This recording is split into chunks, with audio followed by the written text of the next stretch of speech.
meus amigos, no ar, o Oficina da História. É muito bom estar de volta com vocês, começando a semana e finalizando a nossa segunda-feira. No programa de hoje, nós vamos falar sobre a nossa cidade, sobre a nossa região. Nós vamos falar sobre a história de Caxias do Sul. Fiquem ligados.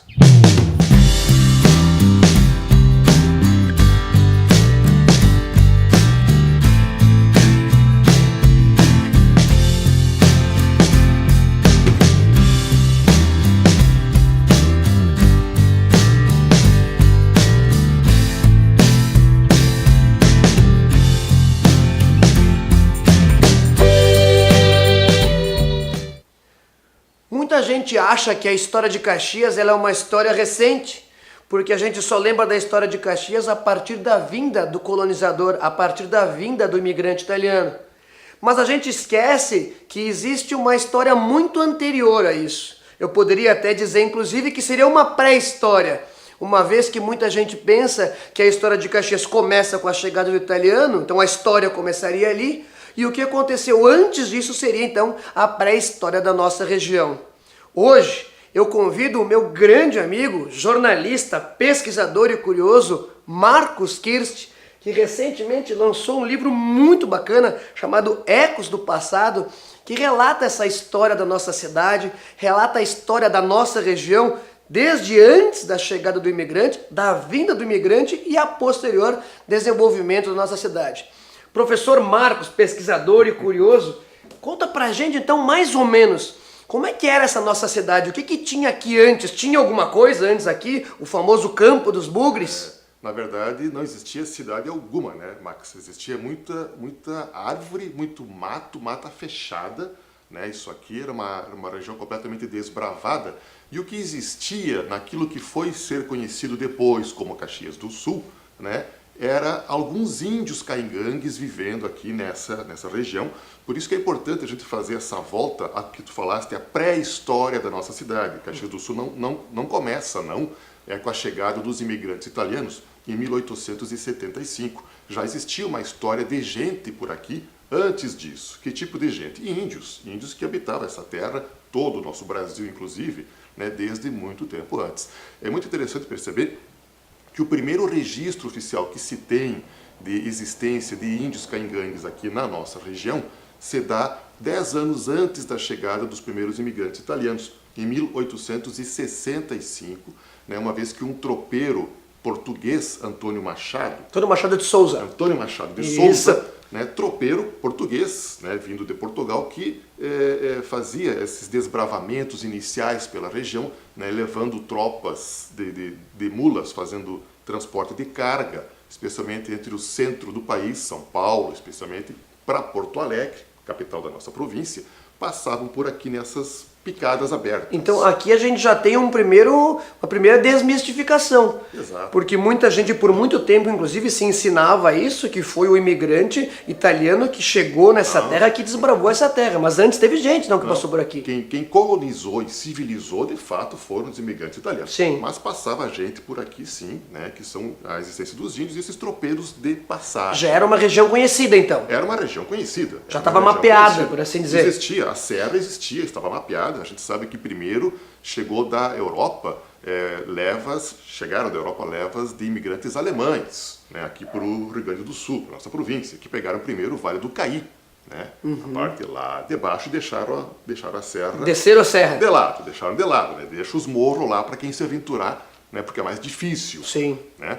Então, claro, esse trânsito de pessoas pela nossa região já existia desde antes da chegada dos imigrantes italianos, até porque foi justamente esse trânsito e as informações que vinham dessa nossa região que possibilitaram se imaginar a necessidade de realmente se povoar essa nossa região, de colonizar isso aqui, né? Era necessário, porque a gente sabe que o Brasil imperial nesse período, né, começa já a tentar conviver com a mudança econômica, da base econômica que está acontecendo aqui no nosso país, porque a escravatura está com os dias contados, já vem em grande declínio, né? Nesse período a gente já tem em vigor a lei dos sexagenários, quer dizer, escravo que atingia 60 anos era libertado. As primeiras leis abolicionistas, né? Abolicionistas, né? A lei do ventre livre, quer dizer, filhos de escravo nascia livre, né? Já se encaminhando para aquilo que se sabia que ia acontecer, que era a abolição completa. O tráfico de escravos já estava proibido, né? Não era mais possível trazer escravos da África e nem comprá-los, né? Então era necessário mudar o tipo de mão de obra. Né? Então não eram escravos que iriam colonizar essa região, Exato. seria realmente impossível. Então, voltando ao nosso tropeiro, né, esse tropeiro em 1865 ele detecta, né, vestígios e rastros de existência de um acampamento caingangue, né, naquela região que a gente conhece hoje como a região da Estação Férrea aqui em Caxias do Sul. Lá no bairro São Pelegrino. Lá em São Pelegrino, aquela região onde hoje temos a estação, o trem, a Secretaria Municipal de Cultura, os bares bacanas. Aquela região ali é o primeiro indício de vida humana na região da Serra, que era habitado por índios caingangues, chamados pelos europeus de bugres. Isso é interessante até conversar um pouco. Por que bugres? Por que se chamavam bugres, né? Porque na Idade Média, na Europa, existiam os búlgaros. Ainda existe hoje, a Bulgária, claro, né? Mas os búlgaros foram um povo que resistiu bastante a aceitar a dominação do cristianismo pela Igreja Católica. Eles continuavam com seus cultos pagãos na época, bárbaros, né? E eram vistos como bárbaros. Então, os europeus classificavam como bárbaros e incivilizados todos aqueles que não aceitavam a imposição da sua cultura. Da sua cultura. Né? E os búlgaros eram vistos assim, em francês, les bougres, os búlgaros, que passou derivando para bugres e passou a ser sinônimo de todas aquelas comunidades que não eram ditas civilizadas, entre aspas, pelos europeus. Então, índios eram vistos como incivilizados e incultos aos olhos dos europeus, portanto bugres. Por isso o Campo dos Bugres, habitado por índios caingangues aqui na nossa região. Até porque a gente pode até pensar no conceito antropológico do que é civilizado e o que não é civilizado. Que é bem relativo. Porque a referência vem, o civilizado é quem tem a minha cultura, o meu padrão de vida. É o dominante. O dominante. É o dominante. A classe que domina e a classe que não domina. Exatamente. Né? Então, nasce assim esse conceito. Existe lá por perto da região do Campo dos Bugres, desde 1865. Então, como já houve esses vestígios aqui em volta, é nesse foco que depois, mais tarde, a Comissão de Terras, que é criada, é um instituto oficial da província, né, que tem a designação de começar a medir e designar lotes para a futura colonização dessa região. Só uma dúvida, assim, que talvez seja de muita gente. Houve o contato desses tropeiros com essas tribos caingangues ou foi eles só encontraram os vestígios? Só encontraram vestígios. Não houve contato direto com essas primeiras tribos que de fato existiram aqui. O contato que houve com tribos de indígenas nessa nossa região aqui é anterior a esse tropeiro, anterior ainda, se dá no século XVII, por volta de 1600 e pouco, né, com uma história muito interessante que eu conto aqui no livro, né, envolvendo o padre jesuíta missioneiro Cristóvão de Mendonça. A gente acha que Cristóvão de Mendonça é o nome de uma escola, apenas. Sim, é o nome de uma escola, mas por que a escola homenageia essa figura, esse personagem, que a gente depois acaba esquecendo com o passar do tempo? Ele tem uma história fantástica, esse missioneiro. Ele é boliviano, né, e ele vem ajudar a instituir as fundações missioneiras no estado do Rio Grande do Sul, né? Criar as famosas missões. Hoje temos as ruínas das missões. E a mais famosa nossa, as ruínas de São Miguel, foi o Cristóvão de Mendonça que ajudou a fundar. Ele conhecia essa região toda já no século XVII, sabia da existência dos índios, tanto é que os índios ajudam e são reduzidos a fazer as missões. E ele sabia da existência de índios nessa região da Serra. E esse padre, Cristóvão de Mendonça, ficou sabendo que estavam vindo naquela época alguns grupos de bandeirantes paulistas descendo para cá, para o estado, com a intenção de escravizar índios da região da Serra. O padre não queria isso, ele veio para cá na tentativa de contatar esses índios e alertá-los. Olha, se liguem, fujam ou se organizem que estão vindo bandeirantes para escravizá-los. Os índios não entenderam direito o recado e pegaram o próprio padre, né? matar o padre, martirizar o padre. O que significa martirizar? Significa barbarizar, torturaram feio o padre mesmo, né? A ponto de terem arrancado fora o coração dele e jogado o coração numa fonte de água corrente na região hoje conhecida como Santa Lúcia do Piauí, né? E diz a lenda que ao jogar o coração do padre Cristóvão de Mendonça na fonte, a fonte azulou-se, ficou azul. Por isso existe hoje a fonte azul, em Santa Lúcia do Piauí, em homenagem ao padre Cristóvão de Mendonça, que foi martirizado aqui na nossa região muito antes da própria chegada do tropeiro e da própria chegada do imigrante. Exatamente. Nós temos uma pré-história riquíssima aqui em Caxias do Sul a ser desbravada. Perfeito. Né? Então acho que é interessante, porque a minha motivação ao fazer esse livro, quando eu comecei, né, era realmente começar a contar a história de Caxias do Sul a partir do seu começo, que eu imaginava como a maioria imagina, 1875, chegada dos imigrantes italianos. Mas tu vai pesquisando e tu vê que existe uma pré-história muito rica e determinante disso que vai acontecer, né? Então eu acabei retrocedendo bastante nesse material até fazer chegarem os imigrantes primeiros, que acabam vindo colonizar e dar essa história toda para Caxias do Sul, né? Joia.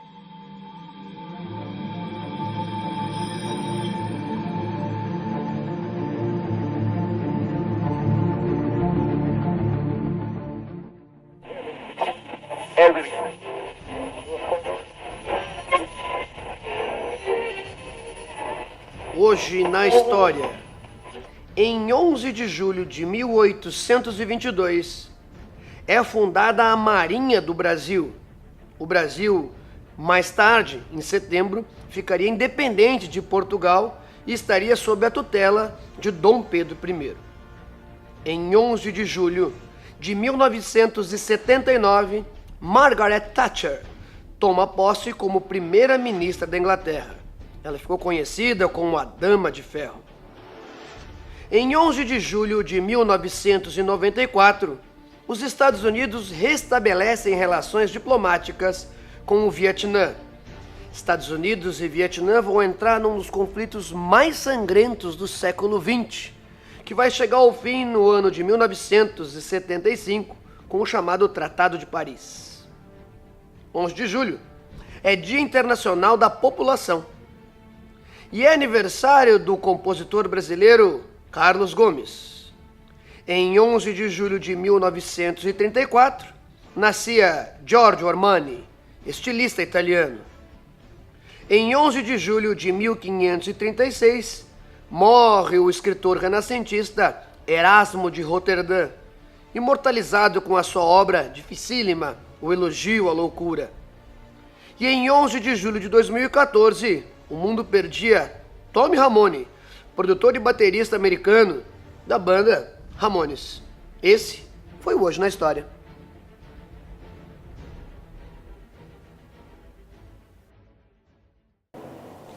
Como a gente pôde perceber, houve uma história aqui em Caxias muito antes da vinda do imigrante. Mas quais foram as transformações responsáveis pela mudança dessa estrutura que fez com que os imigrantes saíssem então da Itália e viessem aqui para a nossa região de Caxias do Sul? O Brasil vivia na época do chamado Segundo Reinado, sob a tutela de Dom Pedro II. E naquela ocasião começam uma série de transformações do contexto internacional. Uma delas era a grande quantidade de leis abolicionistas. O trabalho que era praticamente 100% escravista, ele vai trocar, vai transitar para uma mão de obra mais assalariada.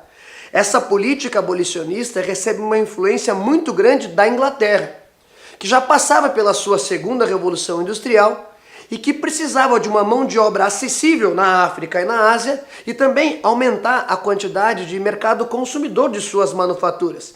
Por isso era importante a transição do trabalho escravo para o trabalho assalariado. A Itália, por sua vez, ela não era um país ainda constituído politicamente. Ela era fragmentada em mais de 22 reinos, ducados, principados, autônomos e independentes uns dos outros. A partir da segunda metade do século XIX, 1850 e diante, vai começar na Itália as chamadas Guerras de Unificação.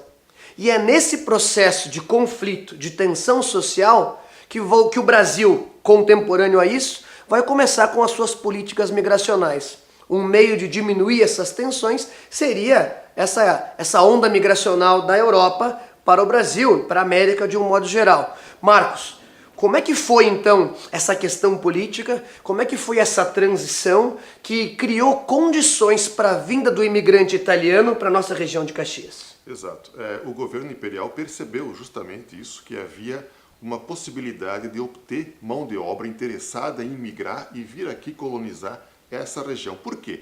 Claro, o Brasil, um país praticamente continental, enorme, quer dizer, se o Brasil já é enorme hoje, né, ele continua do mesmo tamanho, mas ele era muito mais quase inacessível, né, 150 anos atrás, em função da questão dos transportes. Sim. Né? Quer dizer, é um país muito grande e é preciso proteger as suas fronteiras e a sua integridade nacional. Isso é fundamental. Isso está na ordem do dia do governo imperial também. Né? É preciso fazer esse país produzir, né? Ele está realmente independente, ele tem que dar lucro e é preciso mantê-lo unido. Fazendo como? Fazendo com que se colonize principalmente as regiões de fronteira e também os extremos do país. Por isso que é tão importante colonizar, ocupar a área, né, do Rio Grande do Sul, extremo sul do nosso país. Por isso tem todo esse envolvimento, esse investimento todo em fazer com que isso deixe de ser completamente só mata virgem e passe a ser urbanizado e colonizado. Né? Quem vai vir fazer isso? Não são mais os escravos. Já vimos que isso passou a ser impossível, não se podia mais contar com esse tipo de mão de obra. E não há brasileiros suficientes, né, ainda assalariados, para fazer esse processo. O que se faz? Vamos importar gente. Quem? Uma vez que o nosso centro econômico é o centro do país, a região de São Paulo, Rio de Janeiro. A região Nordeste já estava numa falência produtiva. Exatamente. A região Sul não tinha sido ocupada. Não existia, então vamos trazer gente. Quem? Primeiramente os imigrantes alemães, que vieram antes, como a gente já conversou antes, e agora é a vez dos imigrantes italianos, porque a Itália, em função desse processo de reunificação, que acaba tendo um alto custo para virar um país, aliás, uma figura que teve uma grande atuação lá foi Garibaldi, Giuseppe Garibaldi, né, que atua aqui nas nossas revoluções e também vai atuar lá, é um herói de dois continentes, de dois mundos. Mas essa reunificação também tem um custo, também tem um preço. E qual é o custo disso, a consequência? Uma grave crise econômica em todo o território italiano, né? Especialmente no campo, que faz com que as pessoas, os colonos de lá, passem a abandonar o campo em função da miséria e migrarem para as cidades na condição de indigentes, mendigos, uma mão de obra especializada, inclusive. Esse é o principal público que vai atender ao chamado do Império Brasileiro para atravessarem o Atlântico, 30 e poucos dias de viagem de navio, Nossa. 33 giorni, como canta a música América, né, e virem aqui atender a esse chamado para colonizar a nossa região. Eles vêm atendendo aquela expectativa de irem para o país da cucanha, o país da fartura, né, porque o governo brasileiro vendia essa imagem de que aqui salame dava em árvore, copa nascia em árvore, queijo dava em árvore, os rios eram de leite, e a maioria realmente acreditava pessoas nisso. Simples. Que era uma região próspera, né? Próspera. Acabou virando uma região próspera mesmo em função do trabalho dessa gente, né, do suor dessa gente, de como realmente trabalhar. Eles vêm para cá, chegam, depois dessas longas viagens, à região do Vale do Caí, acabam vindo para a região hoje conhecida como Farroupilha, em barracões, onde ficavam esperando as medições de seus lotes e suas terras e esperando receber as enxadas, as ferramentas, as sementes para começar então a trabalhar. Só que isso também vai ter um custo.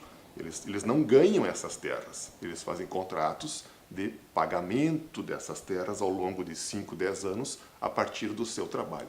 Então os imigrantes italianos vêm para cá e precisam trabalhar. Trabalham e hoje aqui está o fruto, nós somos fruto disso, né? desse trabalho todo, desse suor todo que eles realmente fizeram, porque tiveram que abrir os seus lotes, derrubar mato, construir as suas próprias casas, né? Fazer o seu comércio e começar a realmente viver e aí sim transformar Caxias do Sul nessa terra da cucanha e da prosperidade. A partir de muito suor. Praticamente do nada, né? Praticamente do nada. Praticamente do Com as nada. políticas migracionais do Sim. governo, as políticas migracionais do nosso segundo reinado, uma conjuntura internacional na Europa e uma transição da mão de obra criou condições, então, para a vinda do imigrante para a nossa região. Exato.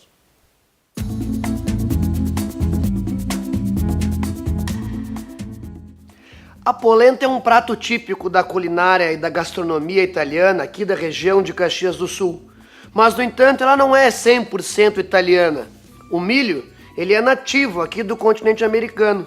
Ele só vai encontrar com o europeu a partir das navegações, lá depois do século XVI. É nesse momento que o milho se transforma e depois o colonizador, o imigrante italiano, vai introduzir aqui na nossa região a polenta. Tu sabia que a primeira transmissão pública de TV a cores do Brasil foi aqui em Caxias, durante a Festa Nacional da Uva, no ano de 1972. A nossa praça, a Dante Alighieri, ela é baseada nos símbolos da maçonaria. Se tu olhar ela de cima, tu vai ver que ela contém os símbolos sagrados, como o esquadro, o compasso e o olho do grande arquiteto. O seu desenho original é do ano de 1928, durante a prefeitura de Celeste Gobato. O imigrante italiano, quando chegou aqui na nossa cidade, então, ele já encontrou um ambiente supostamente mapeado, onde então houve a delimitação, ele aguardou nos barracões até que fosse designado o seu lote, onde ele teria que chegar lá, desbravar e começar a produzir. Que lugares foram esses? Como é que foi essa chegada do imigrante italiano aqui em Caxias do Sul? Essa chegada depende justamente do trabalho da Comissão de Terras, né? Esse instituto subordinado à Secretaria Estadual de Agricultura, né, do Rio Grande do Sul, que faz todo esse mapeamento das regiões que vão ser colonizadas, não só Caxias do Sul, mas as outras cidades. Bento, Garibaldi, Farroupilha, etc. Estamos focando em Caxias do Sul, que vai ser a maior dessas cidades todas. A parte destinada à urbanidade já está definida com lotes, com ruas, inclusive com a Praça Central, né? Isso já é definido, que depois vira nossa Praça Dante Alighieri. Então tem dois tipos de colonizadores, aqueles que vão ocupar os lotes urbanos e aqueles que vão ocupar os lotes coloniais, né? Então são dois tipos. Como a gente já viu que os imigrantes eles precisariam pagar por essas terras, né? Quem acaba adquirindo e se apossando dos lotes urbanos são imigrantes que vêm já com mais posses, entendeu? Aqueles com menos posses vão de fato pegar as áreas em volta, rurais. Para colonizar, né? Quer dizer, ter que derrubar a árvore para construir suas casas. Os lotes urbanos são diferenciados, já são adquiridos por pessoas que já vêm com mais posses e passam de fato a trabalhar. Por isso é necessário, desde o começo, que esses pedaços de terra gerem lucro, né? Ou gerem bens que possam se transformar em meios de subsistência, tanto na colônia quanto na área urbana. Então você adquire um lote urbano, você faz o quê? Você vai botar uma casa de comércio, você vai botar uma olaria, uma destilaria, né? Uma sapataria, né? Porque vieram pessoas com muitas habilidades de lá para cá também. E aonde, exatamente hoje, nos dias de hoje, aonde vai estar essa área urbana de Caxias? Justamente no coração central da cidade. O nosso centro ele foi pré-determinado a partir do invólucro da praça, né, pegando desde São Peregrino, no Campo dos Bugres, né, a praça, vindo até Lourdes. Essa parte, que hoje é a parte central, é realmente o núcleo formador de Caxias do Sul. E inclusive havia uma divisão, né? A parte de comércio ficava do calçadão em direção a São Peregrino e do calçadão em direção a Lourdes seria a parte mais residencial. Mais residencial, exatamente. Vai se formando assim.